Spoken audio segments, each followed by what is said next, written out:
جی عزیز طلبہ، ابھی آپ پڑھ رہے تھے کہ نصاب اور صاحب نصاب کسے کہتے ہیں۔ نصاب مال و جائیداد کی وہ خاص مقدار جس پر زکوٰۃ فرض ہوتی ہے، وہ کیا کہلاتا ہے؟ نصاب۔ اور وہ مخصوص مال، وہ خاص مقدار جس شخص کے پاس ہوگی وہ صاحب نصاب کہلائے گا۔ جی سمجھ آ گئی؟ آگے چلتے ہیں کہ زکوٰۃ کا نصاب کیا ہے۔ زکوٰۃ کا یا سونا چاندی کا نصاب زکوٰۃ کیا ہے؟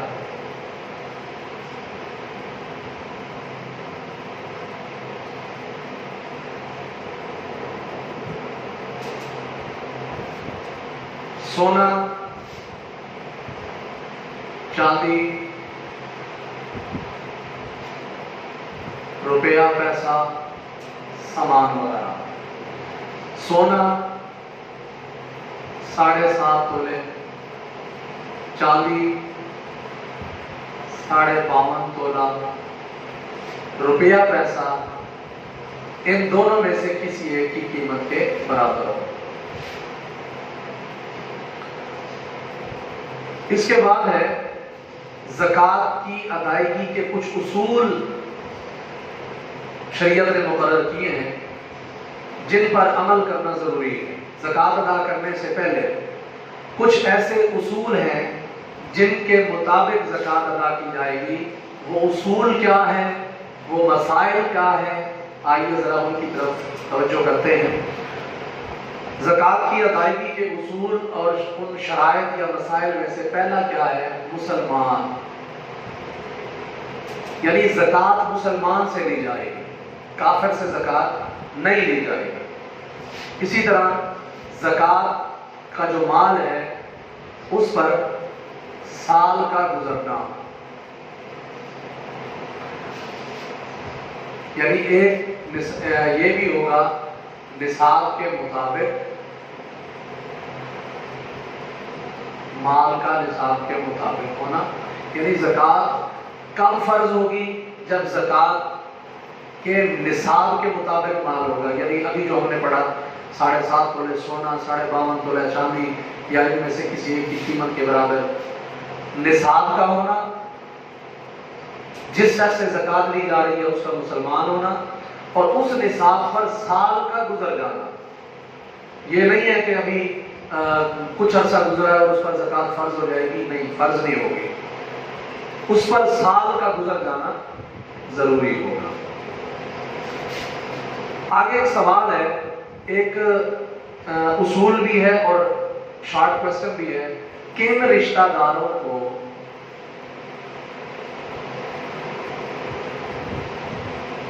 زکوٰۃ نہیں دی جا سکتی؟ کون سے ایسے رشتہ دار ہیں جن کو زکوٰۃ نہیں دی جا سکتی؟ یہ ایک سوال ہے اور یہ اصول بھی ہے کہ جو ایسے رشتہ دار جن کی کفالت شرعاً فرض ہے ان کو زکوٰۃ نہیں دی جا سکتی۔ ماں باپ، والدین، ان کو آپ زکوٰۃ نہیں دے سکتے کیونکہ ان والدین کی کفالت اولاد پر فرض ہے۔ اسی طرح اولاد، والدین اپنی اولاد کو زکوٰۃ نہیں دے سکتے کیونکہ والدین پر لازم ہے کہ وہ اپنی نابالغ اولاد کی کفالت کرے۔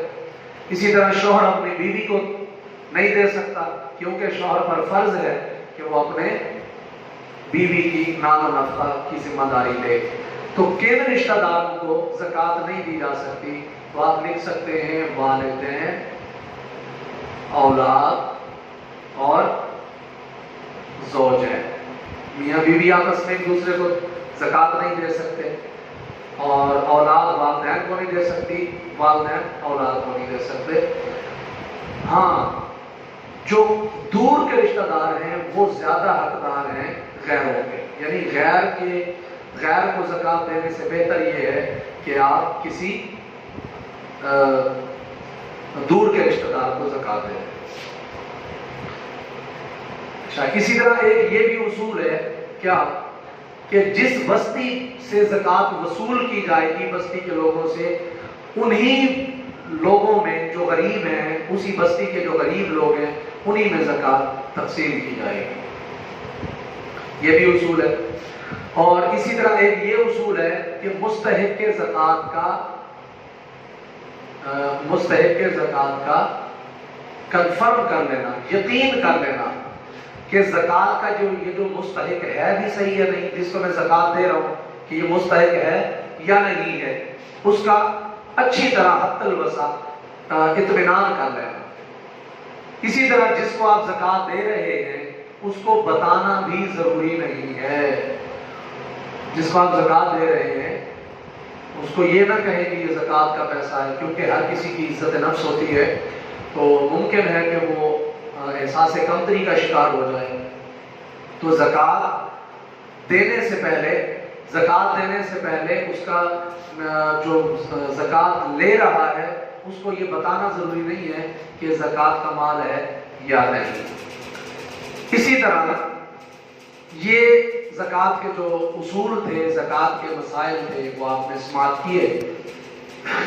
آخر میں زکوٰۃ کے فوائد و ثمرات کب ظاہر ہو سکتے ہیں، کس صورت میں زکوٰۃ کے فوائد و ثمرات ظاہر ہو سکتے ہیں؟ شارٹ کوسچن ہے۔ زکوٰۃ کے فوائد و ثمرات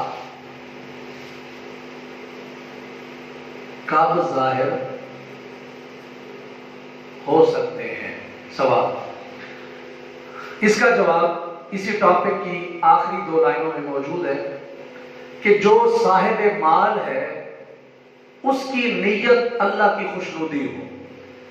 جب وہ شخص زکوٰۃ ادا کرے گا، صاحب مال، مالدار آدمی، تو اس کی نیت اللہ کی رضا ہو، اللہ کی خوشنودی ہو، ریاکاری نہ ہو، دکھاوا نہ ہو۔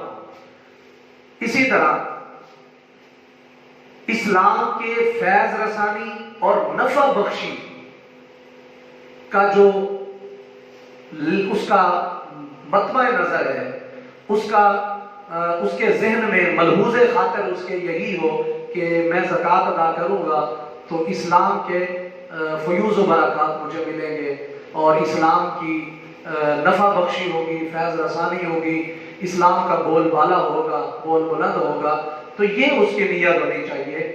تیسرے نمبر پہ جو تیسرا پوائنٹ ہے وہ یہ ہے کہ زکوٰۃ کی وصولی اور زکوٰۃ کی تقسیم کا اجتماعی طور پر نظام قائم ہو، تب جا کر زکوٰۃ کے جملہ فوائد و ثمرات ظاہر ہو سکتے ہیں۔ یعنی زکوٰۃ دینے والا اللہ کی رضا کے لیے دے، خوشنودی کے لیے دے، اسی طرح مقصد اس کا اسلام کی فیض رسانی اور نفع بخشی ہو، اور تیسرے نمبر پہ نظام زکوٰۃ وصولی اور تقسیم کا نظام زکوٰۃ جو ہے وہ اجتماعی طور پر قائم ہو۔ تو اس طرح اس زکوٰۃ کے ٹاپک کے جتنے بھی شارٹ کوسچن تھے وہ آپ نے پڑھے۔ انشاءاللہ اگلے لیکچر کے اندر ہم زکوٰۃ کے جو معاشی فوائد ہیں وہ پڑھیں گے۔ فی الحال اجازت دیجیے، اللہ حافظ، السلام علیکم ورحمۃ اللہ وبرکاتہ۔